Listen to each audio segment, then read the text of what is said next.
Dans l'étonnement et l'émerveillement de ce dévoilement qu'a reçu Paul, nous devons être clairs quant à sa nature et sa signification exacte. Pour ce faire, nous devons mettre le doigt sur des expressions clés qui l'incarnent et le définissent avec précision. Nous avons trouvé la déclaration qui indique l'issue finale et parfaite. Elle se trouve dans Éphésiens 1, verset 10.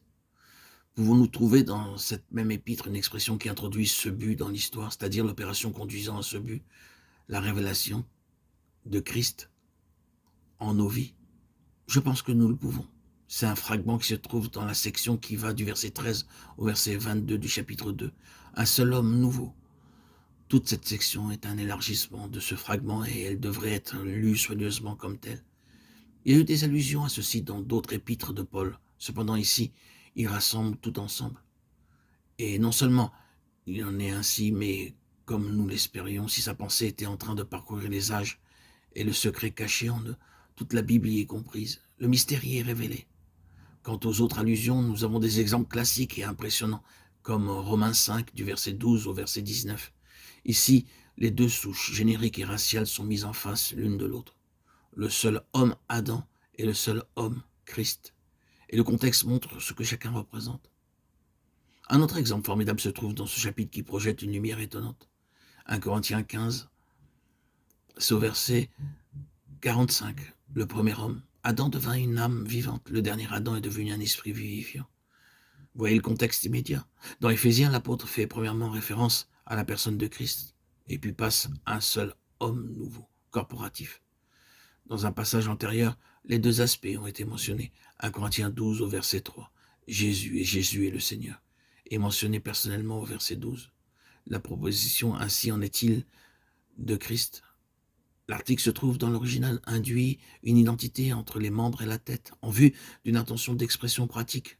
Vous êtes le corps de Christ. L'union se fait par un seul esprit, sur la tête et les membres.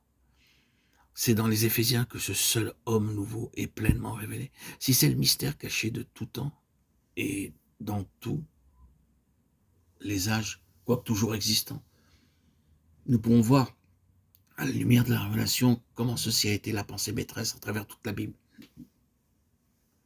à savoir l'humanité selon Christ. Au commencement, Dieu a dit « faisons l'homme ». L'homme. Le psalmiste s'est décrit « qu'est-ce que l'homme ?» L'homme.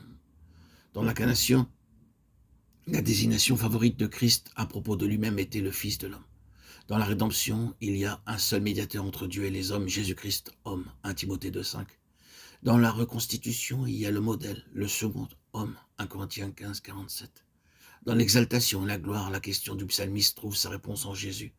Qu'est-ce que l'homme ? Psaume 8, 5, Hébreux 2, 6. Dans la consommation, il y a un seul homme nouveau, l'homme dans l'Ancien Testament. Il y a des personnes qui annoncent cela. Adam était la figure de celui qui devait venir, Romains 5, 14.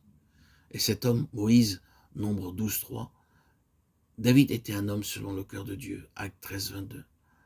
Ce sont seulement des exemples pris parmi beaucoup d'autres et leur caractère ou leur fonction présentent respectivement des traits caractéristiques de Christ. Ainsi, à travers toute l'histoire de la Bible, il y a l'ombre d'un homme à la fois d'une manière individuelle et corporative. Le concept divin de l'homme gouverne toutes les voies de Dieu.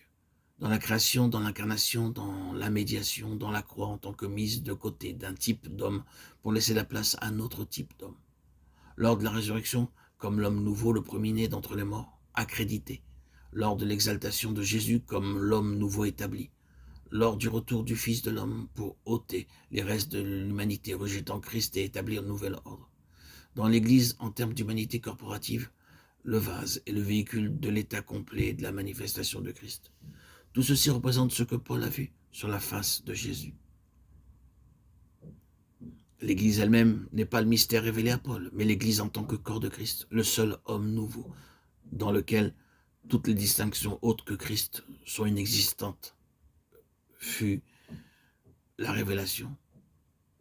Elle dut être une révélation venant du ciel pour qu'un tel juif farouche, engagé, fanatique, fier de ses ancêtres, de ses origines, de sa naissance, de sa tradition, de sa formation et de son sang, vienne sincèrement à la place où il pouvait dire avec conviction qu'il n'y a plus ni grec ni juif, que tous les murs de séparation sont renversés, qu'il n'y a plus ni circoncision ni incirconcision, qu'il n'y a plus d'ignorants ni de chiens, mais que tous sont en Christ Jésus.